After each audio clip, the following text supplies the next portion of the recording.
Al-Ilal ini Kitabul Ilal, Al-Ilal As-Saghir, karangan Imam Tirmizi juga.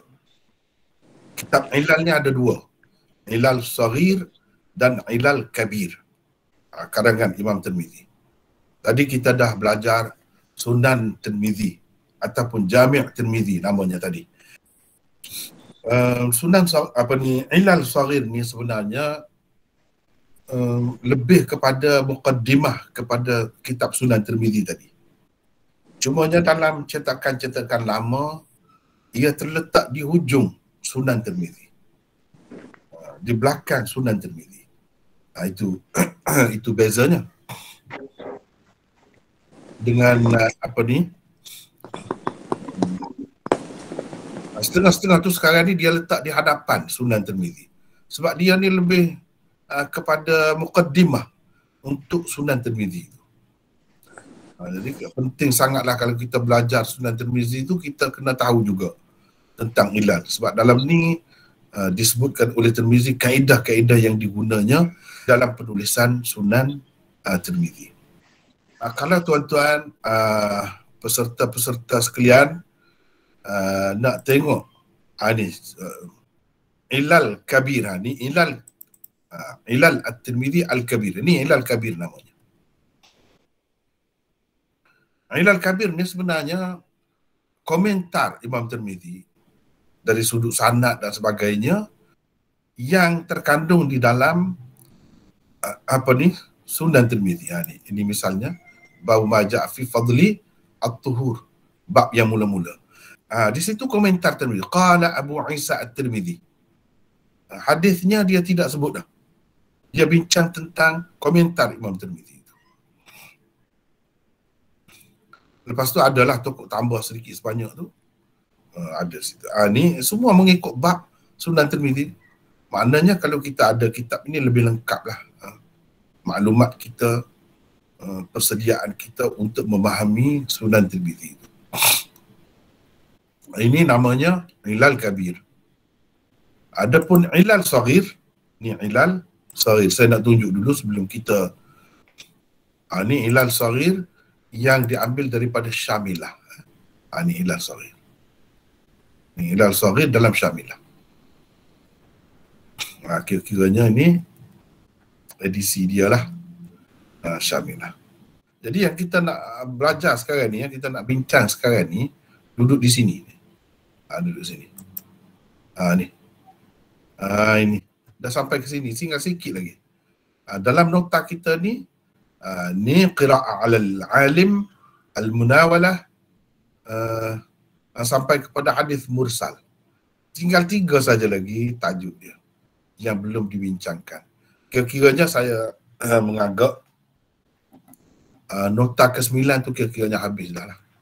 Sebab kita tidak bincang panjang seperti yang dilakukan oleh Hafiz Ibn Rajab Al-Hambali, di mana dia ada tulis ni syarah kepada Ilal Tirmizi ni.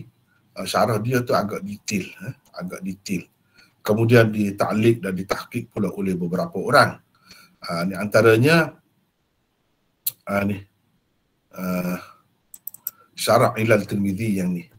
Syarah Ilal Tirmizi.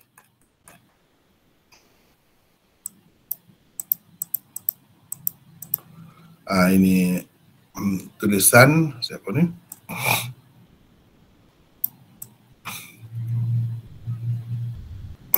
Syarah Ilal Tirmizi.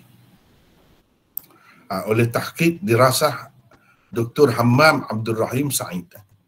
Ini satu. Ini Syarah Ilal Tirmizi oleh Ibnu Rajab, kemudian ditahqiq dan dikaji pula, adalah dia bagi ta'liq sana sini. Ini satu. Yang kedua, kitab Syarah Ilal Tirmizi oleh Ibnu Rajab juga, tapi ditahqiq oleh Nuruddin Itr. Ini kitabnya. Ini panjang sangat. Cuba kita tengok sini. 900 lebih, dekat 1000 muka surat. Jadi yang kita buat ini sebenarnya yang paling ringkas. Keterangan tentang Ilal Tirmizi yang paling ringkas. Bincang panjang pun bincang hilang punca jadinya. Hilang punca. Tak tahu butir dia di mana, butir dia, point dia. Dengan sebab itu kita ringkas saja, buat ringkas saja. Inilah yang saya buat ini untuk memudahkan faham ilal saghir Imam Tirmizi. Bukan ilal kabir ya, ilal saghir. Baiklah, perkara ke-11. Membaca di hadapan orang alim sama seperti mendengar daripadanya. Cuba kita tengok tadi di sini. Al-qira'atu 'ala al-'alim. Qala Abu Isa, wal qira'atu 'ala al-'alim idza kana yahfazu ma yuqra'u 'alayh aw yumsiku aslahu fi ma yuqra'u 'alayh idza lam yahfaz huwa sahihun 'inda ahli al-hadis. Mithlu as-sama'. Lepas tu dia marilah hadis-hadis. Inilah sedikit saja ilal saghir itu. Kemudian disyarah oleh Ibnu Rajab dengan ada tahqiq tadi hampir 1000 muka surat. Berbezalah kalau dalam yang ni oleh Hammam Abdul Rahim Sa'id ini 1000 lebih muka surat. Tahqiq ni 1000 lebih. Nuruddin Itri itu hampir 1000. Ini dibuat oleh seorang maulana di India, lepasan Darul Ulum Deoband, dia buat. Ini Syarah Ilal Tirmizi juga, tapi dalam bentuk yang paling ringkas. Kitab Ilal Saghir. Dia bandingkan antara nuskha-nuskha Ilal Saghir itu dan ditashih dan dita'liq oleh Fadilatul Syekh Al-Muhaddith Al-Kabir Mufti Muhammad Syuaibullah Khan. Ini orang India. Dan saya mengguna juga dalam membuat syarah Tirmizi, begitu juga Ilal ini kitab Tuhfatul Al-Ma'i. Ini syarahnya. Ini yang kita sedang baca sekarang ni, duduk pada sini. Perkara ke-11. Ini dalam bahasa Urdu, dalam bahasa Urdu. Baiklah, kita pergi kepada nota kita ni dalam bahasa Melayu, iaitu membaca di hadapan orang alim sama seperti mendengar daripadanya. Maksudnya tidak ada perbezaan di antara lafaz ada haddatsana dan akhbarana. Tidak ada beza. Kita tengok di sinilah yang ni. Ini yang kita nak baca. Wal qira'atu 'ala al-'alim idza kana yahfazu ma yuqra'u 'alayh, dan seterusnya. Sebelum itu saya buat mukaddimah, cara lainlah beza dengan yang tadi. Ini kita nak bagi intipati daripada perbahasan yang dibuat oleh Imam Tirmizi berkenaan dengan perkara ke-11, perkara ke-10, perkara ke-9, ada 16 semua perkara dalam Ilal Saghir ini dikemukakan oleh Imam Tirmizi. Tradisi meriwayatkan hadis dan menerimanya telah berlangsung dengan begitu ringkas sekali di zaman Rasulullah sallallahu alaihi wasallam dan para sahabatnya. Para sahabat yang mendengar sesuatu hadis meriwayatkannya kepada sahabat lain yang tidak mendengarnya, dan juga kepada para tabi'in yang menjadi murid-murid mereka. Para sahabat bukan sahaja meriwayatkan apa yang didengarnya daripada Nabi sallallahu alaihi wasallam.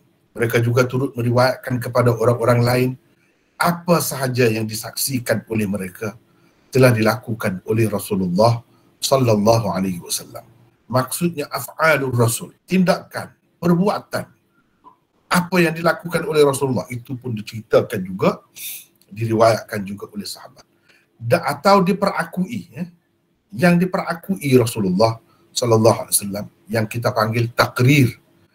Kalau banyak takrirat ar-Rasul, apa yang diperakui oleh Rasulullah. Dia tidak buat, tapi orang lain buat. Dia tengok, dia mengesahkan, macam mengesahkan. Sebab kalau tak betul, dia mesti tegur. Dia tak tegur, dia biarkan. Itu maksud takrirat. Yang macam tu pun sahabat-sahabat riwayatkan juga. Pada umumnya apa yang diriwayatkan oleh mereka itu tidak bertulis. Ini ceritanya. Pada umumnya tidak bertulis. Walaupun ada sedikit sebanyak yang tulis tu tak kira, tapi yang umumnya tidak tulis. Para sahabat dan tabi'in kebanyakannya semata-mata bergantung kepada apa yang diingat dan dihafal oleh mereka daripada hadis-hadis Nabi SAW. Zaman pembukuan hadis secara agak meluas belum lagi bermula pada masa itu. Tapi bukan bermakna langsung tidak ada tulis, tidak, tak betul begitu. Banyak dah dalam kitab-kitab tadwin hadis, pembukuan hadis, memang disebutkan di zaman Rasulullah pun ada dah, tapi secara meluas itu belum lagi. Di zaman tabi'in barulah bermula penulisan dan pembukuan kitab-kitab hadis secara meluas. Imam Malik sebagai contohnya menulis kitabnya Al-Muwatta dan meriwayatkan hadis-hadis Rasulullah SAW dan asar para sahabat yang dikumpulnya di dalam kitab tersebut kepada murid-muridnya. Jadi Imam Malik kumpulkan kitab tu dan dia baca kitab tu di hadapan murid-murid dia. Murid-murid dia terima. Rata dunia marilah pada masa tu ke Madinah. Termasuklah yang anak murid dia yang tersohor lah, iaitu Yahya bin Yahya Al-Masmudi. Muwatta umumnya yang ada tersebar sekarang ni adalah berdasarkan nuskhah dia. Dia juga pergi belajar dengan Imam Malik, salin, kemudian Imam Malik membenarkan dia, mengijazahkan kepadanya untuk menyebarkan hadis-hadis dengan sanadnya di dalam kitab itu. Bersama hadis-hadis Rasulullah SAW dan asar-asar para sahabat serta asar-asar para tabi'in itu disertakan juga sanadnya. Ini cerita Imam Malik ni, dia berbeza daripada kitab-kitab hadis yang lain daripada segi bukan mengumpulkan hadis Rasulullah SAW sahaja, tetapi juga asar tabi'in. Dia kumpulkan juga dulu. Dan ada sanadnya, dengan sanad. Selain itu, ada juga dikemukakan ijtihadnya, pandangannya, pendapatnya dalam memahami hadis-hadis itu. Apa pendapatnya? Yang ini fiqh Imam Malik itu terdapat juga di dalam Muwatta itu. Tetapi bukan semua Muwatta. Macam Muwatta Imam Muhammad, itu tidak ada pendapat Imam Malik di dalam itu. Hampir-hampir tidak ada lah. Kalau ada, lebih pendapat Imam Abu Hanifah ada. Pendapat Imam Malik tak ada. Tetapi hadis yang terkandung di dalam kitab itu adalah daripada Imam Malik. Muwatta Imam Muhammad mengumpulkan dua hasil Imam Mujtahid, Imam Abu Hanifah dan Imam Malik. Hasil hadis daripada Imam Malik. Muridnya Muhammad bin Hasan Asy-Syaibani. Itu sebab dipanggil Muwatta Imam Muhammad. Tetapi dalam tu dia lebih banyak bagi pendapat guru dia yang mula-mula, iaitu Imam Abu Hanifah. Dan pendapat Imam Malik tak ada disebutkan. Yang ada sebut pendapat Imam Malik adalah berdasarkan nuskhah Yahya bin Yahya Al-Masmudi. Iaitu Masmudi ni orang Andalusia, Spanyol. Sekarang ni Spanyol tu jadi negara kafir, bukan Islam. Ni ketika tu Islam yang memerintah Spanyol. Dan daripada Spanyol tu datang pergi belajar dengan Imam Malik di Madinah.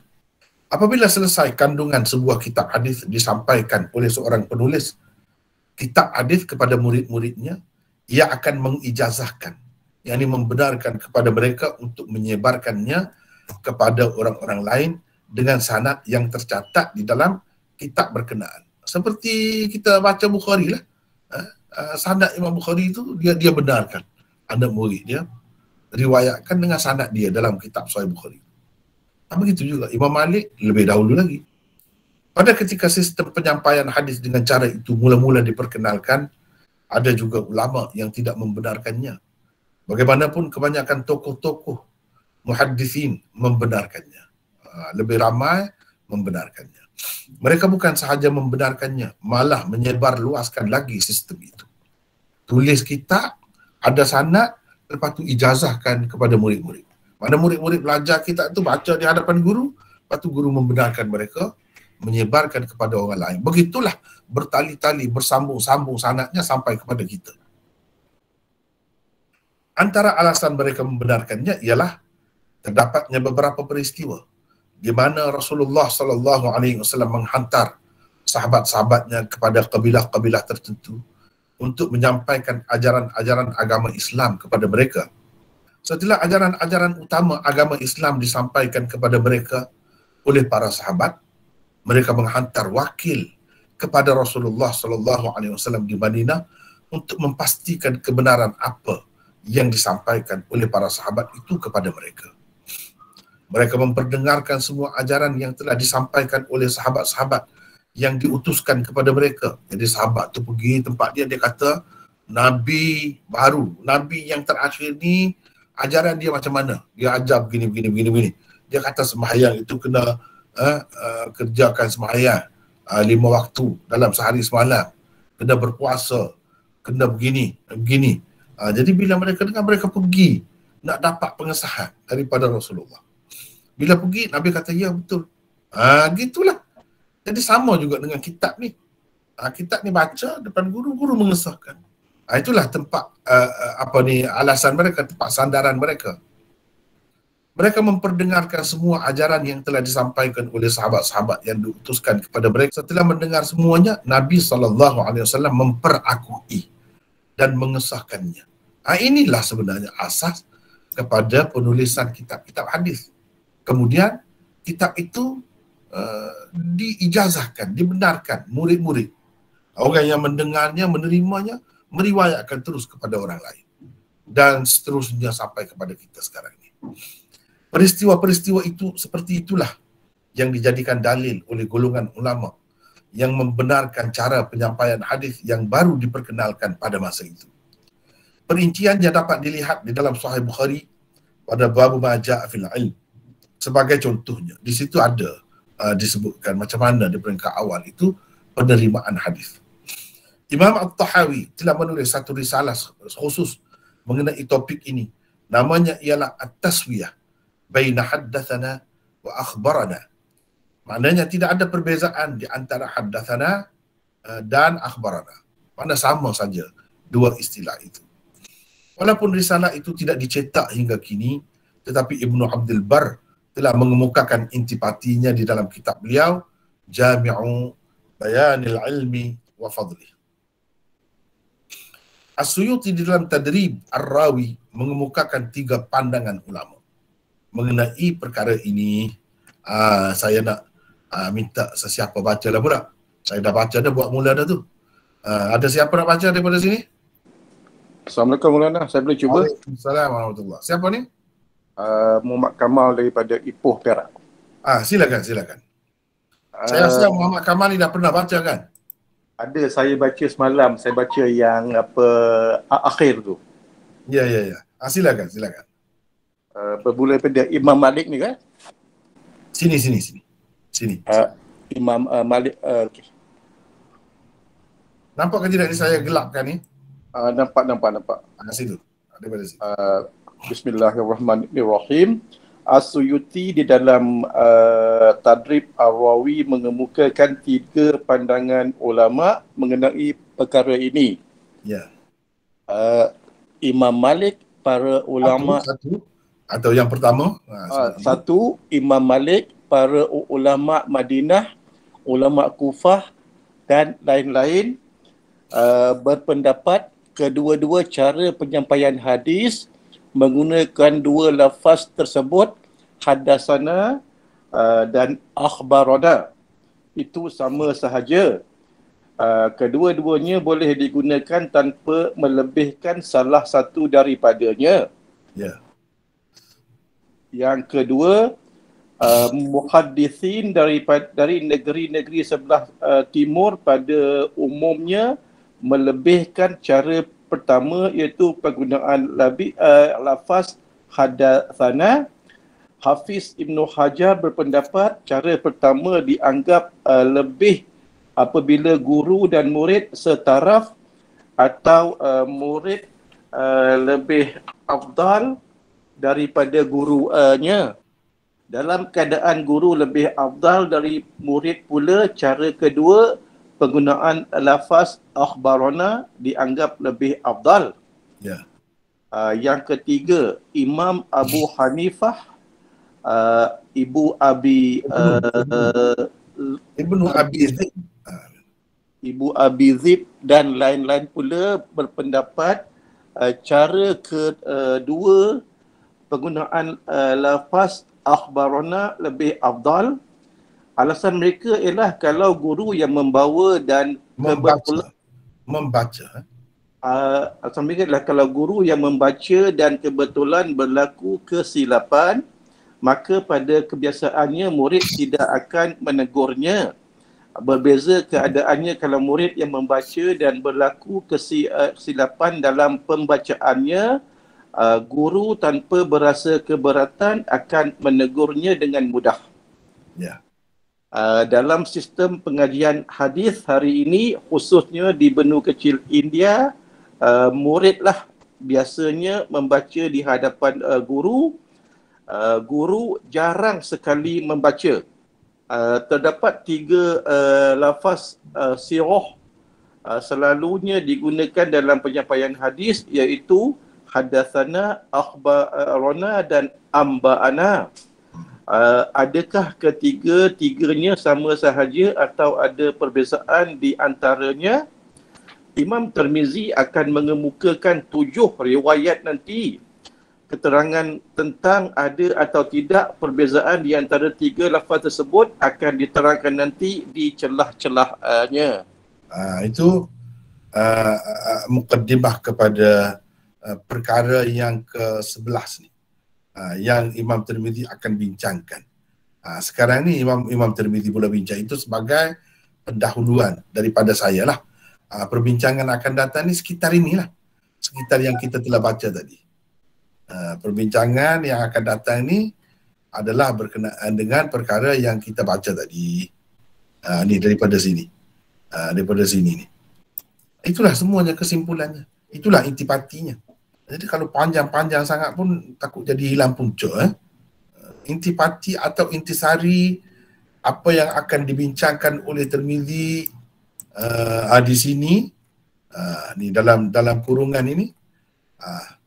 Kemudian dengan terjemahan di bawahnya nanti, itulah kesimpulannya. Baiklah. Sekarang ni saya nak, kalau boleh orang lain pula baca. Siapa nak baca ni? Qala Abu Isa wal qira'atu 'ala al-'alim dan seterusnya. Siapa nak baca silakan. Saya cuba Maulana. Siapa ni? Hafizuddin daripada Kangar. Dari Kangar ya. Silakan. Nota ada kah? Nota ada download tadi dia. Okey, tak apa. Baca silakan. Qala Abu Isa wal qira'atu 'ala al-'alimi idza kana yahfazu ma yuqra'u 'alayhi أو يمسك أصله فيما يقرأ عليه إذا لم يحفظ وصحيح عند أهل الحديث مثل السماع. Bermaksud kata Abu Isa, membaca di hadapan orang alim, muhaddith, jika ia hafal apa yang dibaca di hadapannya atau ia memegang kitabnya ketika dibaca di hadapannya. Jika ia tidak hafal, sahih, yakni sah di sisi ahlul hadis seperti mendengar daripadanya. Teruskan lagi. 1. Wabihi qala. Ya, teruskan. Haddatsana Husain bin Mahdi. Husain bin Mahdi al-Basri qala al-Basri qala حدثنا عبد الرزاق قال أخبرنا ابن جريج أخبرنا ابن جريج قال قرأت على عطاء بن أبي رباح فقلت له كيف أقول فقال قل حدثنا. 2. وبه قال حدثنا سويد بن نصر قال أخبرنا علي بن الحسين بن واقد عن أبي عصمة عن يزيد عن أبي عصمة عن يزيد النحوي عن عكرمة أن نفرا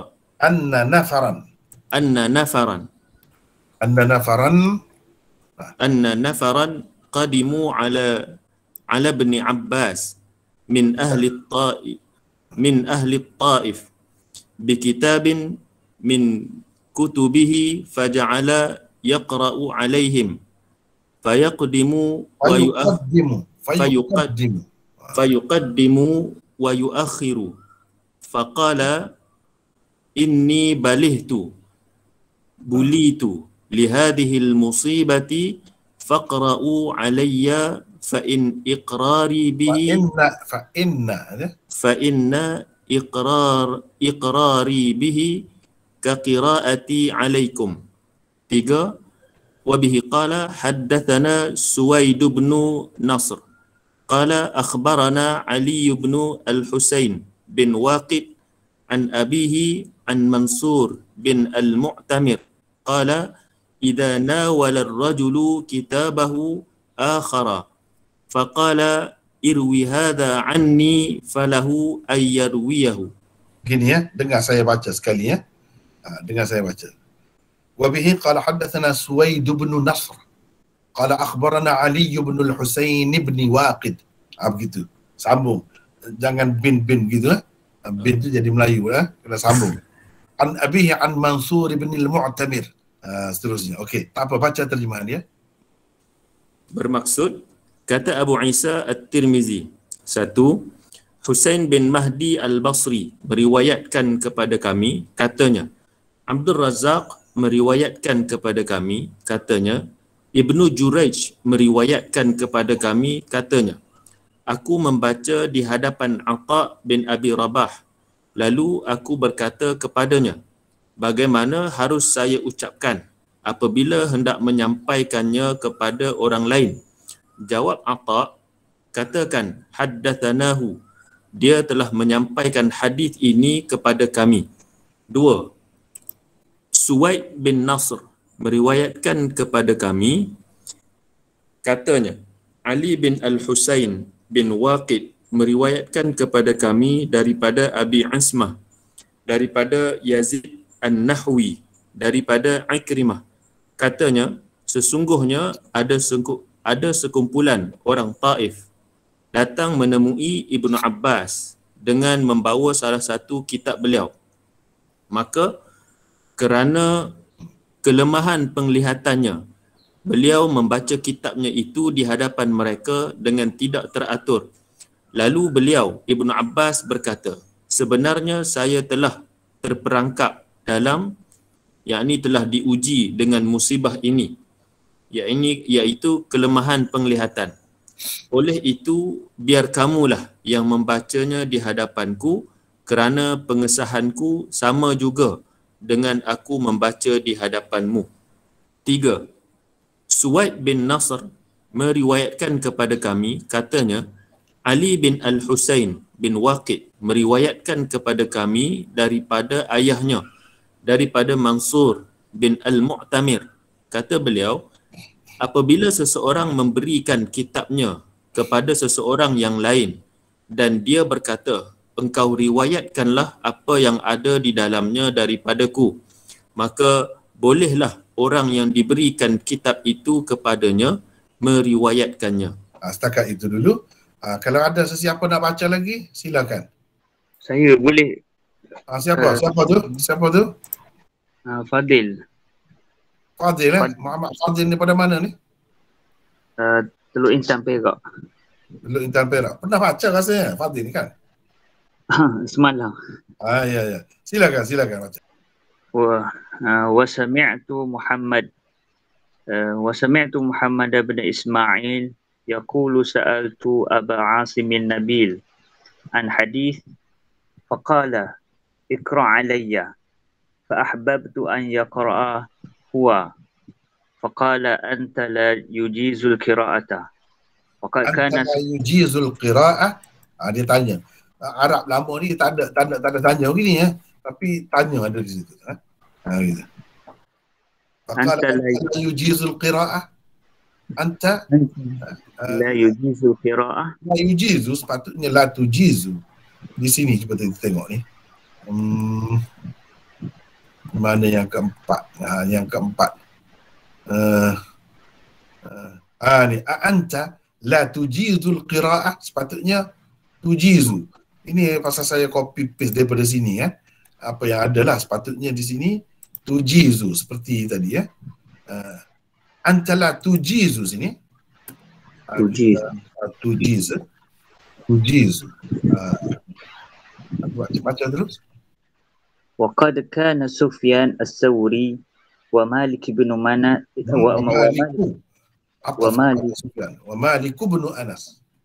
ومالك بن أنس يجيزان القراءة. الفرق بين أخبرنا وحدثنا.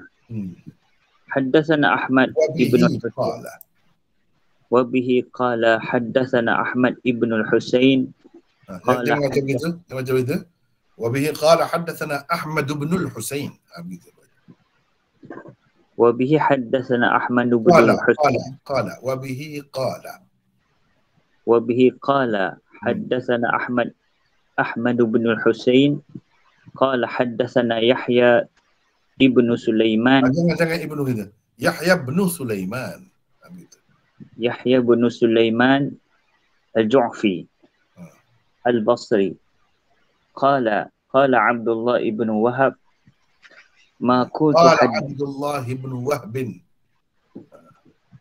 عبد الله بن وهب ما كنت حدثنا فهو ما سمعت مع الناس وما كنت حدثني فهو ما سمعت وحدي وما كنت أخبرنا فهو ما قرئ على العالم وأنا شاهد وما كنت أخبرني فهو ما قرأت على العالم وبه سمعت أبا موسى محمد بن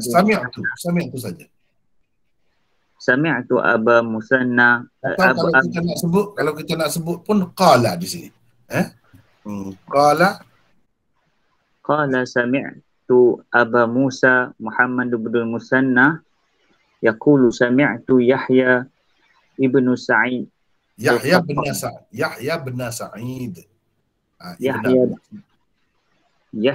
يحيى بن سعيد القطان يقول حدثنا وأخبرنا واحد.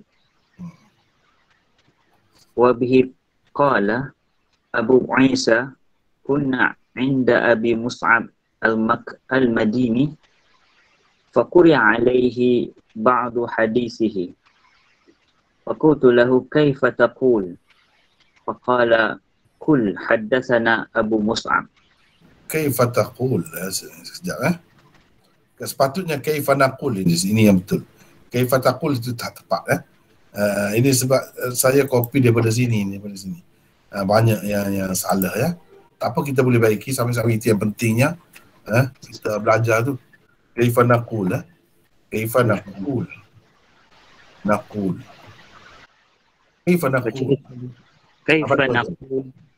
faqala qul haddatsana Abu Mus'ab.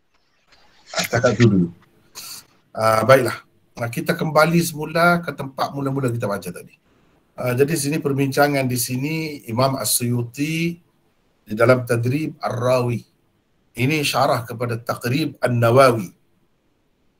Tadrib Ar-Rawi mengemukakan 3 pandangan ulama mengenai perkara ini. Nak guna haddatsana ke akhbarana ke atau macam mana. Imam Malik, para ulama Madinah, ulama Kufah dan lain-lain berpendapat kedua-dua cara penyampaian hadis menggunakan 2 lafaz tersebut, iaitu haddatsana dan akhbarana, itu sama sahaja. Imam Malik, Imam Bukhari, Imam Tirmizi dan lain-lain, ramai lagi yang lain kata sama sahaja. Kedua-duanya boleh digunakan tanpa melebihkan salah satu daripadanya, sama saja. Tidak kata kita melebihkan haddatsana lebih baik, lebih afdal, lebih sahih, lebih tepat, tidak, sama saja. Ini pendapat yang pertama. Yang kedua, muhaddithin dari negeri-negeri sebelah timur. Negeri-negeri sebelah timur ni sebelah Farsi lah. Sebelah Farsi. Seperti Bukhara, Tirmiz, Samarkand, apa semua tu sebelah timur. Melebihkan cara pertama, penggunaan lafaz haddatsana. Dia kata haddatsana lebih baik. Lebih baik lagi bila kita nak menyampaikan hadis, kita kata haddatsana. Hafiz Ibn Hajar berpendapat cara pertama dianggap lebih apabila guru dan murid setaraf. Kalau murid dan guru setaraf atau murid lebih afdal daripada guru, maka itu haddatsana itu lebih. Dalam keadaan guru lebih afdal, mana guru lebih alim ke, guru lebih tua lagi, lebih berpengalaman, guru lebih afdal daripada murid pula cara kedua. Yang penggunaan lafaz akhbarana dianggap lebih afdal. Sebab apa? Bila guru lebih afdal, guru lebih mahir. Jadi yang eloknya pelajar itu baca. Akhbarana itu maksudnya pelajar baca. Bila pelajar baca, guru boleh dengar. Bila dia dengar, mana yang tersalah dia boleh tegur. Tapi kalau guru baca, murid segan. Dia ingat guru dia baca betul. Padahal guru ada juga salah dia. Guru tak perasan dia salah. Dia tak perasan dia sendiri salah. Tapi murid ini yang dengar ni, dia percaya sangat kepada guru, dia ingat betul. Padahal guru tersalah. Jadi dia duk bawa yang salah tu lah. Sebab itu kalau guru lebih afdal, maka lafaz akhbarana, yakni murid membaca itu lebih baik lagi daripada guru yang membaca. Haddatsana itu maksudnya guru yang membaca, murid dengar. Itu kata Hafiz Ibn Hajar, kalau guru dan murid setaraf atau murid lebih afdal daripada guru, itu elok kalau kita gunakan haddatsana. Sebab murid lebih alim daripada guru. Jadi guru elok baca sebab murid ni walaupun dia murid, dia sekadar menerima hadis lah. Dari segi ilmu dia lebih tinggi. Itu kena faham ni cara riwayat hadis ni. Orang yang guru tu kadang-kadang dia hanya membawa hadis, dia ingat hadis. Dia bukan alim pun. Sedangkan murid ni alim. Dalam keadaan itu eloklah haddatsana. Yang ketiga, Imam Abu Hanifah, Ibnu Abi Dhi'b dan lain-lain pula berpendapat cara kedua, ikut mana-mana pun cara kedua itu lebih baik, iaitu penggunaan lafaz akhbarana. Itu lebih afdal. Alasan mereka ialah itulah kalau guru membaca kebetulan berlaku kesilapan, maka pada kebiasaannya murid tidak akan menegurnya. Berbeza keadaannya kalau murid yang membaca, mana bagi mereka murid baca di hadapan guru itu yang lebih baik. Ikut mana-mana pun. Tak kira lah guru tu lebih ke, murid lebih pun tak kira. Baca di hadapan guru, guru dengar saja. Itu lebih baik. Berbeza keadaannya kalau murid yang membaca dan berlaku kesilapan dalam pembacaannya. Guru tanpa berasa keberatan akan menegurnya dengan mudah. Orang lain baca, kita perasan dia salah. Tapi kalau kita baca sendiri, kadang-kadang kita tak perasan. Itulah. Dalam sistem pengajian hadis hari ini, khususnya di benua kecil India. Di benua kecil India ni luas ni. Khususnya sekarang ni India, Pakistan. Bangladesh itu pun termasuk juga. Sebab Bangladesh itu asalnya Pakistan Timur.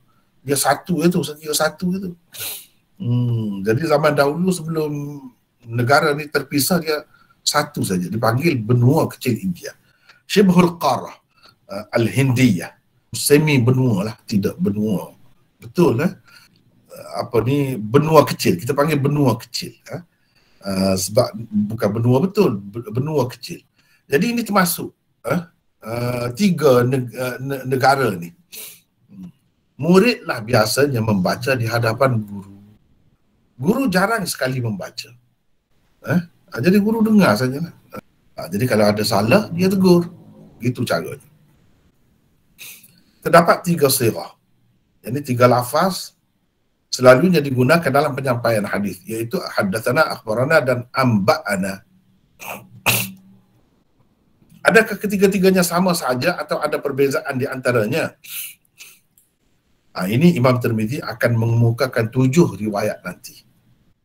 Keterangan tentang ada atau tidak perbezaan di antara tiga lafaz tersebut akan diterangkan nanti di celah-celahnya. Jadi Imam Tirmizi nak kemukakan. Bila kita baca keterangan Imam Tirmizi ini, kita dapat fahamlah bahawa Imam Tirmizi ini seperti Imam Bukhari, seperti Imam Malik, menganggap kedua-duanya sama saja. Kalau guru baca, murid terima, murid dengar. Kemudian murid nak sampaikan hadis itu kepada orang lain, dia boleh kata haddatsana, dia boleh kata akhbarana, sama saja. Padahal kalau guru baca sepatutnya kena haddatsana lah. bila dia nak menyampaikan kepada orang lain pula di bawah dia tu. Tapi bagi mereka ini termasuk Imam Tirmizi sama saja. Misalnya kalau murid baca, guru dengar. Kemudian hari murid tu nak sampaikan hadis itu kepada orang lain pula di bawah dia lagi. Dia nak kata hadatsana boleh. Padahal asal istilah hadatsana itu untuk hadis yang dibaca oleh guru. Tapi tak mengapa. Boleh juga dia kata hadatsana. Padahal murid yang baca. Begitulah seterusnya. Jadi Imam Tirmizi kata membaca di hadapan orang alim di sini maksudnya muhaddis, orang yang alim tentang hadis lah, bukan alim dalam bidang lain. Alim dalam bidang lain tak guna, tak perlu ni cerita di khusus untuk hadis ni. Jika ia hafal apa yang dibaca di hadapannya, kalau itu hadis yang dia terima, kemudian dia ingat, orang baca di hadapan dia ingat, atau ia memegang kitabnya. Kalau dia tak ingat, dia pegang kitab dia. Orang baca dia tengok apa yang dia catat, apa yang dia tulis. Ketika dia baca di hadapannya, jika ia tidak hafal, sahih, ini sah di sisi ahlul hadis. Jadi seperti mendengar daripadanya, kedudukannya sama. Jadi murid baca di hadapan guru dengan guru baca sama saja.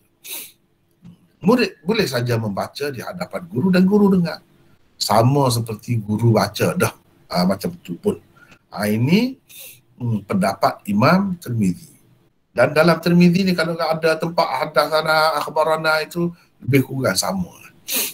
Sama je. Kita tak boleh kata bila hadatsana tu dengan yakin bahawa ini mesti dibaca oleh guru hadis ni di hadapan dia. Tak boleh kata begitu. Kalau dalam Sunan Tirmizi. Begitu juga kalau dia gunakan akhbarana, maka kita nak kata dengan yakin ini mesti murid yang baca di hadapan. Tak boleh kata begitu. Sebab istilah tu memang boleh dikongsi. Kedua-duanya sama saja bagi Imam Tirmizi. Kita ada nota di sini 108. Imam Tirmizi juga berpendapat kedua-dua cara meriwayatkan hadis itu sah dan sama sahaja. Sama ada dengan guru membaca di hadapan murid atau murid membaca di hadapan guru. Cuma dalam keadaan guru tidak hafal riwayatnya, apabila riwayatnya dibaca atau diperdengarkan kepadanya, mestilah kitab yang mengumpulkan riwayat-riwayat itu ada di hadapannya. Itu syaratnya. Syaratnya dia kena ada kitab itu. Kalau dia tidak hafal. Kalau dia hafal tak apa. Tak ada kitab tak apa. Baca di hadapan dia. Boleh. Sama seperti dia sendiri baca dah tu. Jadi zaman dulu kitab ni disalin berdasarkan salinan. Orang ni salin daripada guru, lepas tu anak-anak murid dia salin. Anak-anak murid dia lagi salin pula. Begitulah. Sebab tidak ada percetakan lagi pada masa tu. Lepas tu Imam Tirmizi kemukakan beberapa pandangan ulama hadis ini yang menunjukkan apa yang dia sebut tadi. Bahawa boleh. Kedua-dua istilah itu boleh digunakan. Untuk satu sama lain. Boleh. Di sini Imam Tirmizi sebut Husain bin Mahdi Al-Basri qala haddatsana Abdul Razzaq qala akhbarana Ibn Jurayj qala qara'tu ala Atha ibn Abi Rabah faqultu lahu kayfa aqul faqala qul haddatsanahu. Bermaksud kata Abu Isa At-Tirmizi, Husain bin Mahdi Al-Basri meriwayatkan kepada kami katanya, Abdul Razzaq meriwayatkan kepada kami katanya, Ibn Jurayj meriwayatkan kepada kami katanya, aku membaca di hadapan Atha bin Abi Rabah. Siapa kata ni? Ibn Jurayj kata. Dia baca di hadapan Atha bin Abi Rabah. Lalu aku berkata kepadanya, bagaimana harus saya ucapkan apabila hendak menyampaikannya kepada orang lain?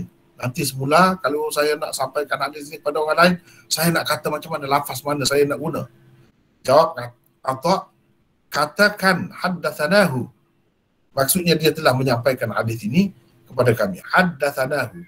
Padahal tadi dia baca, sepatutnya dia kata akhbarana lah.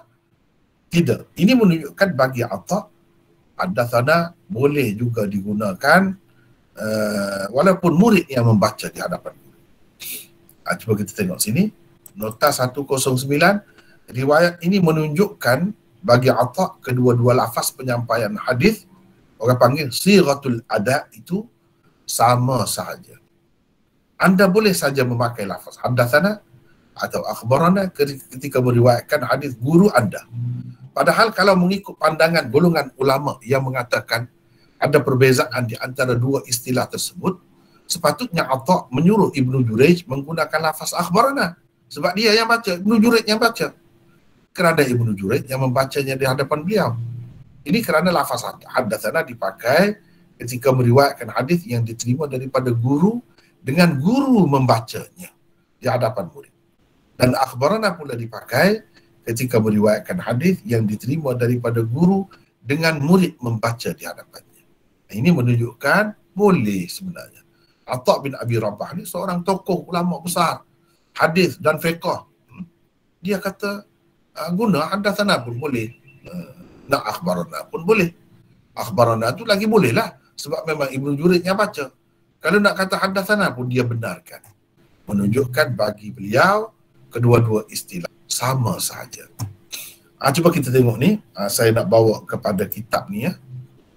Ini kalau kitab ni beginilah cara dianya. Cuma kalau kita tak tahu pun tak apa juga itu kan. Kalau kita tahu tu lebih baik. Misalnya sini ya. Haddatsana nombor 1 ni. Haddatsana Suwaid bin Nasr. Ini bukan. Yang ni. Husain bin Mahdi Al-Basri. Ya kan? Nombor 1 ni. Husain bin Mahdi Al-Basri. Ni.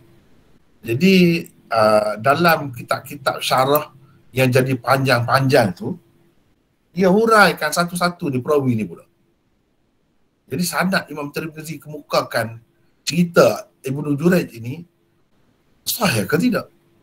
Jadi sekarang ni bukan nak bincangkan tentang sabda Nabi ni. Ni kata-kata Ibnu Jurayj saja pun dibawakan sanad. Begitu teliti, begitu pentingnya, begitu apa nama ni dipercayainya atau relevannya istilah apa ni ulama hadis ini. Kaedah yang dipakai oleh ulama hadis ni bagi mereka sangat penting dijaga. Sebab itu kita tengok dalam kitab ni cuba tengok ni. Husain bin Mahdi Al-Basri. Dia tak ada sebut sini. Ini sebab ni kitab ringkas juga. Ini hanya 133 muka surat. Tapi kalau kita tengok di sini panjanglah. Setiap satu ni dia ada sebut. Siapa Husain bin Mahdi Al-Basri? Siapa Abdul Razak? Siapa Ibnu Jurayj? Dia ada sebut. Misalnya di sini. Cuba tengok ni. Husain bin Mahdi Al-Basri qala akhbarana Abdul Razak dan seterusnya. Tapi di sini pun tak ada sebut. Dan tidak semualah. Dia ada sebut kemudian ini. Wal qira'atu 'ala al-'alim idza kana yahfazu ma yuqra'u 'alaih yang kita baca tadi. Di sini pun tidak ada. Kalau dalam ni mungkin ada, jadi tak sama kitab ni syarah dia. Kalau yang setiap orang perawi itu diperkenalkan pula jadi panjang. Itulah yang jadi panjang tu. Bagi saya kalau perawi-perawi itu boleh diterima, kita tak payah bincang panjang lah. Kecuali kalau perawi ni dalam sanad ni ada masalah, barulah saya tekankan di situ, saya sebut di situ. Kalau ada masalah. Kalau tidak, biarkan begitu saja. Mana Husain bin Mahdi Al-Basri ni kira-kiranya perawi yang diterima lah. Boleh lah. Walaupun dia tidaklah perawi yang tinggi sangat, kita kata hebat sangat, pun tak mengangkat jadi masalah. Perawi Hasan boleh dah diterima. Abdul Razak, itu Abdul Razak pengarang musannaf tu. Abdul Razak bin Hammam itu. Ibnu Jurayj ini terkenal. Ada semua ni. Dia kata aku membaca macam tadilah. Lepas tu yang kedua Suwaid bin Nasr meriwayatkan kepada kami, katanya Ali bin Al-Husain bin Waqid meriwayatkan kepada kami daripada Abi Ismah, daripada Yazid An-Nahwi, daripada Ikrimah. Ini ada masalah. Ni Abi Ismah ni dalam sanad ni. Padahal yang kita nak bincangkan sekarang ni, yang kita nak nukilkan iaitu berkenaan dengan Ibnu Abbas, itu pun diperlukan sanad juga. Cuba tengok di sini. Nota 110 ni. Cuba kita tengok asal Ibnu Abbas yang dikemukakan oleh Tirmizi daripada Ikrimah ini tidak sahih. Jadi dalam Ilal Tirmizi ni pun jangan kita ingat semuanya sahih. Ada juga yang tidak sahih, sebab tu dia bawakan sanad itu. Boleh kita tinjau dari sanad dia tu, tengok sanad dia tu. Di dalam isnadnya ada Abu Ismah Al-Marwazi, iaitu Nuh bin Abi Maryam. Dia meriwayatkan hadis daripada Az-Zuhri dan orang-orang seperingkat dengannya. Bukhari berkata tentangnya munkarul hadis. Nuh bin, kalau Bukhari kata munkarul hadis tu, teruk tu perawi tu. Perawi matruk, tak dipakai hadisnya. Tak boleh diterima hadisnya. Nuh bin Abi Maryam ini digelari dengan Al-Jami', maknanya pengumpul. Kata Ibnu Hibban, dia mengumpulkan segala benda kecuali kebenaran. Yang lain-lain semua ada kumpul belaka. Kebenaran saja tak ada. Maknanya itu kritik tu. Itu lafaz jarh. Nuh bin Abi Maryam terkenal sebagai pendusta dan pereka hadis. Pereka hadis. Tetapi dia ada banyak lagi cerita ni melalui saluran-saluran yang lain yang Imam Tirmizi tidak kemukakan, dan di dalam kitab-kitab Syarah Ilal ini ada disebutkan. Cuba kita tengok di sini. Ini banyak lagi disebutkan. Dengan sanad-sanad yang lain semua dia sebutkan di sini. Cuba tengok. Abu Ismah fi isnadihi Nuh bin Abi Maryam. Lepas tu dia sebut Abdul Ghani bin Sa'id dalam kitabnya Adabul Muhaddith wal Muhaddath ada juga meriwayatkan ini. Tetapi dengan sanad tadi, dengan sanad ini, dengan sanad ini tidak sahih. Sebab ada ni Abi Ismah yang meriwayatkan daripada Yazid An-Nahwi. Yang ini tidak sahih. Cuma mengambil kira banyak lagi saluran-saluran riwayat yang lain menunjukkan ada asasnya cerita ini. Ada asasnya. Katanya sesungguhnya ada sekumpulan orang Taif datang menemui Ibnu Abbas dengan membawa salah satu kitab beliau. Siapa nak baca? Sila baca ni, siapa?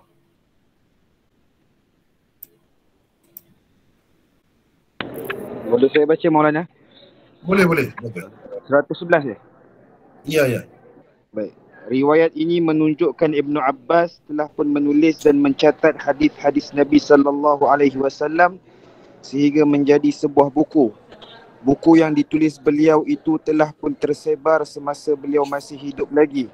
Orang-orang Taif kiranya telah mendapat salinan buku hadis yang ditulis oleh Ibnu Abbas itu.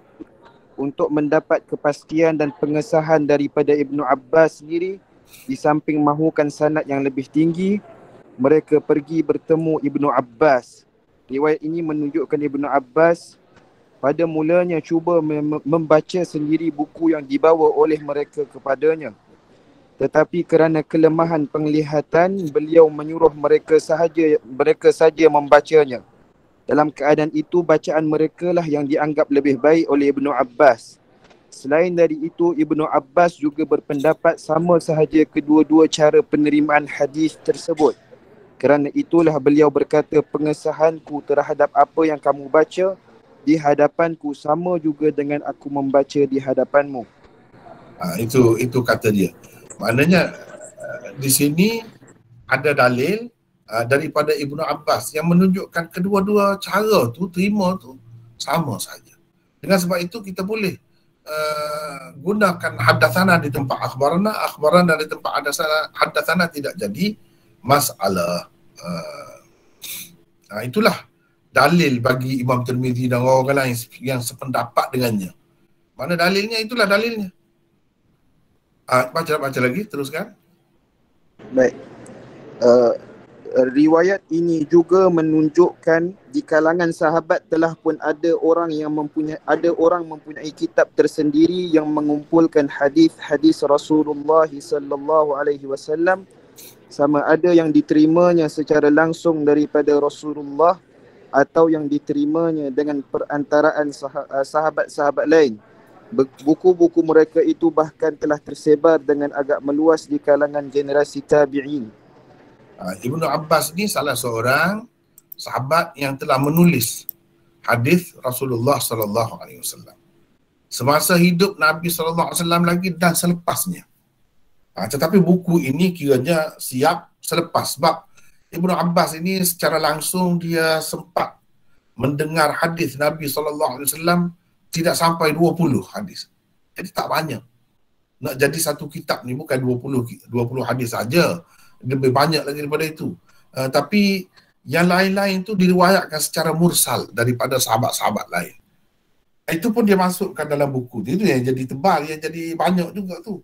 Sebab kalau riwayat dia sendiri hanya ada belas-belas begitu saja yang secara langsung daripada Nabi SAW. Tetapi mursal sahabi, nanti akan ada Imam Tirmizi bincangkan tentang itu, memang diterima oleh semua ulama kita. Tak ada khilaf, mazhab mana pun kata sahabat ni mursal dia, walaupun dia tak tengok sendiri, dia tak dengar sendiri Nabi buat ataupun Nabi lakukan. Ada sahabat lain yang cerita, dia boleh terus saja kata Nabi kata, boleh. Tak perlu sebut nama sahabat itu, sebab dia sendiri sudah sahabat dah. Sebab itu dalam tabaqat ataupun peringkat-peringkat perawi yang saya kemukakan tadi kan, dia sahabat ini dia tak termasuk dalam kaedah jarh dan ta'dil. Mereka dilepaskan, lulus di situ. Tak ada pengecualian. Kalau ada pun kerana riwayat orang kemudian lah yang dikaitkan dengan dia, itu cerita lain lah. Daripada dia sendiri itu, sahabat itu tidak dipertikaikan. Seterusnya, riwayat yang ketiga iaitu Suwaid bin Nasr. Yang ini Ali bin Husain bin Waqid meriwayatkan kepada kami daripada ayahnya, daripada Mansur bin Al-Mu'tamir. Kata beliau, apabila seseorang memberikan kitabnya kepada seseorang yang lain dan dia berkata, dia bagi kitab, engkau riwayatkanlah apa yang ada di dalamnya daripadaku. Mana kamu boleh riwayatkan apa yang ada kitab ni daripada aku. Jadi aku tu adalah sanad aku sendiri, dengan sanad aku itulah mana kamu boleh. Misalnya kitab Muwatta Imam Malik, Imam Malik kata ambil kitab ni dan kamu boleh riwayatkan kitab ni daripada aku. Jadi daripada aku tu sanad Imam Malik memang ada dah dalam kitab tu, begitu. Maka bolehlah orang yang diberikan kitab itu kepadanya meriwayatkannya. Ini cuba baca, siapa nak baca ni lagi? Orang lain pula kalau ada. Siapa ni? Ruslizi. Tirmizi. Tirmizi daripada mana ni? Di Puchong, Selangor. Puchong. Sila baca ni yang 13. Silakan. Pemberian kitab hadis kepada seseorang di samping mengijazahkan kepadanya untuk meriwayatkan hadis-hadis yang terkandung di dalamnya daripada pemberi menurut istilah dipanggil al-riwayah bil munawalah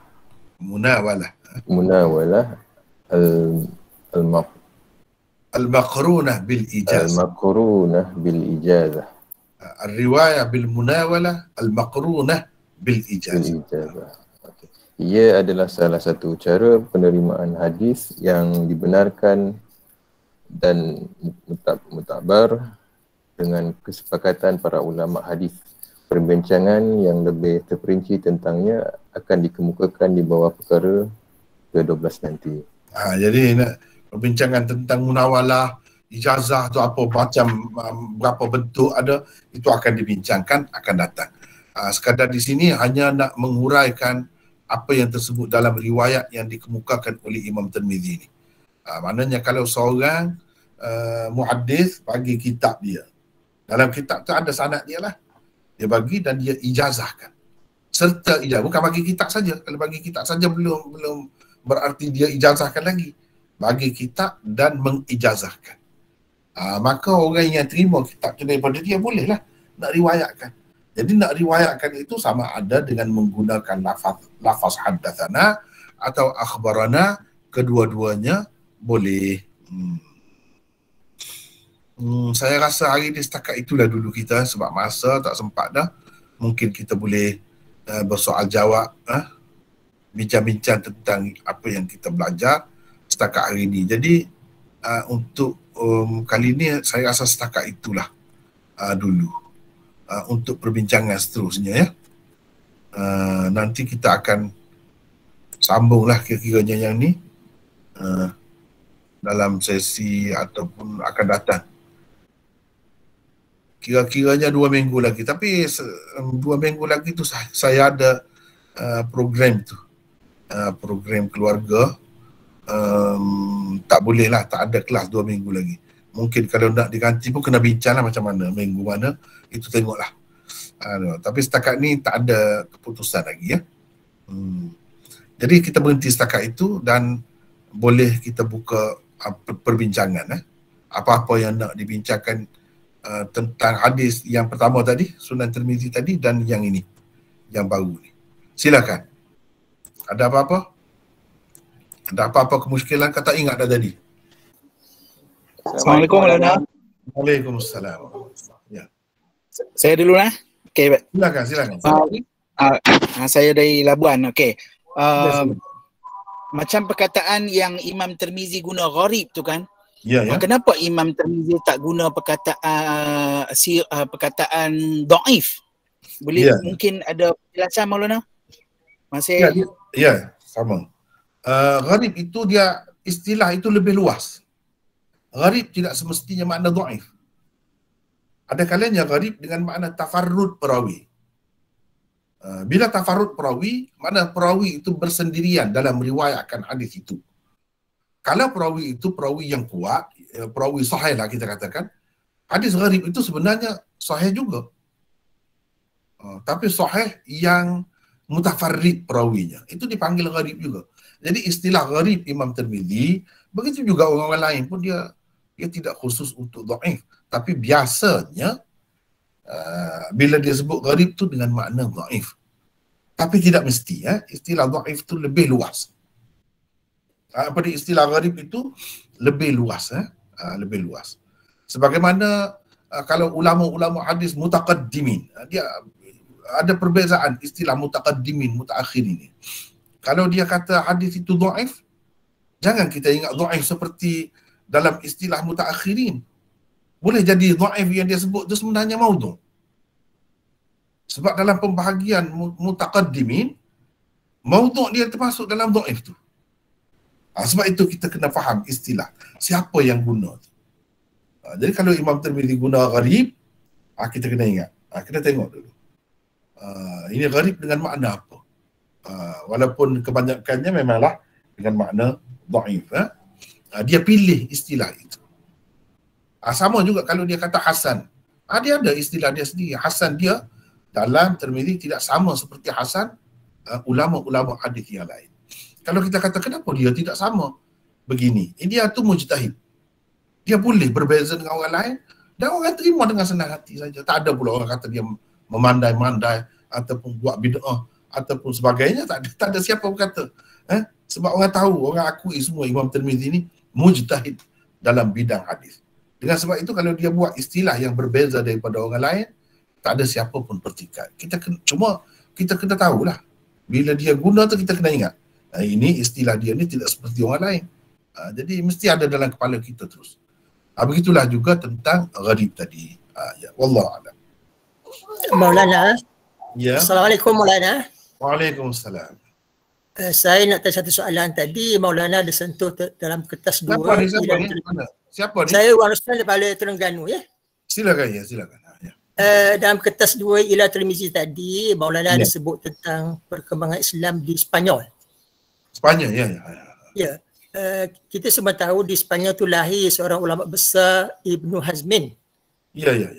Dan adanya mazhab Al-Zahiri. Ya, betul. Dan sekarang yang kita tahu hanya 4 mazhab. Kenapa mazhab Al-Zahiri tu macam tidak dikenali ramai tu? Ya. Ada lagi sekarang ni macam mana Maulana? Sebenarnya kalau orang yang belajar secara mendalam, lebih luas, mazhab Zahiri ni bukan suatu mazhab yang asing sebenarnya. Kita selalu bertemu. Cuma orang yang masyarakat tidak didedahkan dengan benda-benda itu. Selain daripada mazhab 4 mazhab itu, bahkan di setengah-setengah tempat itu hanya 1 mazhab saja. Yang lain pun tak terdedah. Apalagi nak pergi kepada mazhab-mazhab yang lebih daripada itu. Kalau kita belajar Sunan Tirmizi saja misalnya, nanti akan datang kita akan bertemu. Imam Tirmizi sebut ni mazhab pendapat Sufyan Ats-Tsauri, ni pendapat Ishaq bin Rahawayh, ni pendapat orang tu ni. Dah nampak dah mazhab tu banyak. Termasuklah mazhab Zahiri ni sebenarnya kalau dalam kitab-kitab perbandingan mazhab memang banyak, ada saja. Dan itu popular sebenarnya. Di kalangan pengkaji-pengkaji hadis khususnya, mereka tahu mazhab Zahiri ni pun. Bahkan ramai di antara ahli-ahli hadis, mereka pakai pun mazhab Zahiri. Cuma untuk peribadi mereka lah, orang tak tahu kan. Orang tak tahu, gitulah. Dia orang belajar tinggi, dia tahu ini boleh pakai, boleh guna. Begitulah. Tapi ada juga dalam masyarakat kita ni, dia tak tahu sebenarnya itu berpunca daripada mazhab Zahiri. Misalnya muzik itu haram, tidak dosa. Itu pendapat Zahiri. Kita duduk pakai tapi kita tak tahu puncanya mari mana, mazhab apa tu. Itu bukan mazhab Syafi'i tu. Bukan mazhab Hanafi pun. Mazhab Zahiri itu sebenarnya. Secara senyap-senyap kita telah pakai tapi kita tak tahu. Itu saja. Ya. Sekarang ni dia Sepanyol dah tak ada kan. Semua ada lah orang Islam tu tapi tidak di sebelah negara mana agaknya Maulana apa mazhab Zahiri ni lebih macam dominan? Dia sebelah barat lah, sebelah barat. Macam, sebelah barat ya? Sebelah barat. Sebelah barat macam Morocco apa semua tu, Tunis apa tu banyak. Sana. Okey, terima kasih Maulana. Sama-sama. Ada lagi? Assalamualaikum Maulana. Waalaikumsalam warahmatullahi. Nak tanya, macam mana kita nak tahu? Sama ni. Ya. Lelaki tu perempuan ni. Guna orang lain. Ya, tak apa. Lagu mana kita nak tahu bila ataupun masa Nabi sebut hadis ni? Nak cari lagu mana? Ada kitab khusus ke? Ada. Dia kitab sejarah lah. Jadi sirah ke? Sirah, boleh. Sirah pun salah satu yang membantu juga. Bila kita belajar sirah kan, di celah-celah tu dia ada hadis ketika tu. Membantu juga. Ataupun syarah-syarah hadis, dia cerita latar belakang. Dia panggil asbabul wurud. Sebab wurud hadis. Kalau Quran dia ada sebab nuzul kan. Hadis dia ada sebab wurud. Bila sebab wurud kita boleh tahu latar belakang dia musim panas ke, sejuk ke. Kita boleh tahu. Misalnya peperangan Badar itu berlaku musim panas ke musim sejuk. Jadi pada hadis dia cerita tu bangkai ataupun mayat orang kafir itu banyak cepat berbau, busuk. Sebab apa dia sebut musim panas. Maknanya berlaku musim panas, kita boleh tahu. Musim panas, kita boleh tahu juga apa ni, bulan apa, boleh tahu. Ya. Begitulah secara ringkasnya. Ada dua soalan lagi. Ada lagi? Ya. Boleh Maulana huraikan hadis man ra'ani fil manam fasayarani qadhatan fa inna syaitana la yatamathulu bi. Lepas tu soalan kedua, Nabi miskin ke kaya? Lepas tu kenapa dia doa Allahumma ahini miskinan wa amitni miskinan? Yang pertama tu di luar daripada topik kita bincang hari ni kan. Tak apa, kita akan bincangkan data, cuma secara ringkas sekarang ni itu sebenarnya kita kena tengok syarah ulama. Apa ulama kata tentang hadis itu? Kebanyakannya mereka kata berkenaan dengan orang yang di zaman Rasulullah SAW. Mana orang yang katakanlah dia bermimpi dia bertemu dengan Rasulullah di zaman itu. Jadi itu macam satu berita gembira lah untuk dia akan melihat Nabi semasa Nabi hidup. Semasa Nabi hidup dulu. Dan memang dia bertemu dengan Nabi. Seolah-olahnya itu macam berita gembira untuk dia. Itu maksudnya. Bukan yaqazah tu seperti orang sekarang ni faham. Nabi SAW mari hidup-hidup macam kita ni. Kita boleh jamah dia, sentuh dia, pegang dia begitu. Bukan begitu. Itu satu. Man ra'ani fil manam fasayarani fil yaqazah. Ada juga dengan lafaz begitu. Ini maknanya akan lihat di akhirat. Itu pendapat yang kedua. Akan lihat di akhirat. Jadi di akhirat dia akan lihat Nabi SAW. Bukan dengan makna yaqazatan ini dalam dunia ni. Lepas tu tubuh dia mari. Bukan begitu. Ulama tak faham begitu. Sebab kalau kita kata sesiapa yang bermimpi melihat aku, bertemu dengan aku, dia akan bertemu dalam keadaan jaga. Semua kau orang yang mendakwa dia bermimpi dengan Nabi itu, dia berjumpa dengan Nabi, kemudian dalam jaga dia bertemu? Tidak kan? Imam Bukhari mimpi tengok Nabi dalam mimpi, tapi dia tak ada pernah dakwa dia berjumpa dengan Nabi dalam jaga begitu. Kalau kita terima itu, bermakna itu jawab. Bila ada syarat, mesti ada jawab. Apakah ada mesti itu? Tak mesti. Menunjukkan tak betul, dia faham gitu. Sesiapa yang melihat aku dalam mimpi, dia akan melihat aku dalam jaga. Dia akan melihat aku dalam jaga, itu jawab namanya. Jawab ni sesuatu yang mesti. Bila ada yang ni, mesti ada yang ni. Bila ada mimpi, mesti ada jumpa secara sedar. Padahal tak mesti. Mana ada mesti? Tidak semua orang yang bermimpi itu mendakwa dia berjumpa dengan Nabi dalam keadaan sedar. Tak pernah ada. Itu yang pertama. Yang kedua, jaminan itu. Itu maksud jaminan. Man ra'ani fil manam faqad ra'ani. Sungguh dia tengok aku. Itu kalau dalam mimpi. Maknanya kalau dalam jaga sedar, itu tak ada jaminan. Yang ada jaminan betul itu Nabi. Walaupun bukan dalam rupa Nabi yang sebenar. Tapi betul dia ada sesuatu panduan untuk kita tu. Misalnya Imam Bukhari bermimpi tengok Nabi ni, Nabi duduk lalak, duduk hurung Nabi. Lalu Imam Bukhari kebas-kebaskan dengan pengibas lalak, halau lalak itu. Jadi apakah Nabi ni busuk sehingga dihurung oleh lalak? Kalau kita tengok mimpi. Dan adakah mimpi yang nampak tak elok tu tak elok untuk Imam Bukhari? Tidak. Bahkan bila Imam Bukhari ceritakan kepada guru dia kata itu berita baik. Dia kata itu isyarat kepada kamu akan buat sesuatu yang baik, menjaga hadis Rasulullah sallallahu alaihi wasallam. Dan memang begitu menjadi kenyataan kemudiannya. Padahal zahir mimpi itu nampak tidak elok. Nabi sallallahu alaihi wasallam kata dia, betul. Kalau dia tengok macam mana pun betul. Dia ada mengisyaratkan kepada sesuatu perkara. Itu kena orang yang pandai takbir mimpi lah. Memang betul. Tapi kalau dalam jaga tak ada jaminan. Boleh jadi yang datang itu syaitan. Boleh berupa. Yang tak boleh berupa ni dalam mimpi. Itu kena faham. Yang tak boleh berupa tu dalam mimpi. Ikutlah tidak rupa Nabi pun. Memang kita kena percaya itu Nabi. Cuma itu panduan untuk kita. Dia macam isyarat untuk kita. Itu yang pertama. Yang keduanya tadi, apa tadi? Soalan yang kedua tadi. Nabi miskin ke kaya? Miskin ke kaya. Kenapa dia doa? Dia doa. Kita rasa dalam kuliah yang sebelum ini hadir ke tidak ni? Siapa nama tadi? Maryam. Maryam, hadir ke tidak? Ada. Dah perbincangan dalam 99 usul dirayah. Usul yang keberapa? 41, 42 gitu. Oh ya, tak apa nak tengok. Ada situ.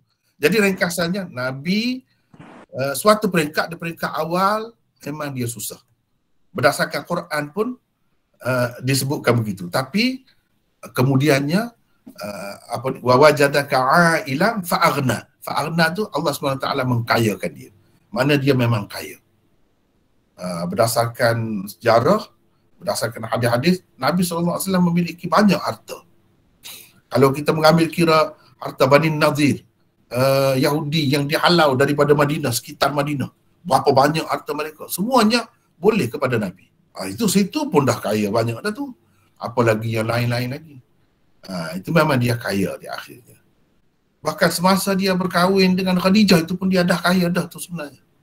Dia dah kaya sebab dia berniaga pada masa tu.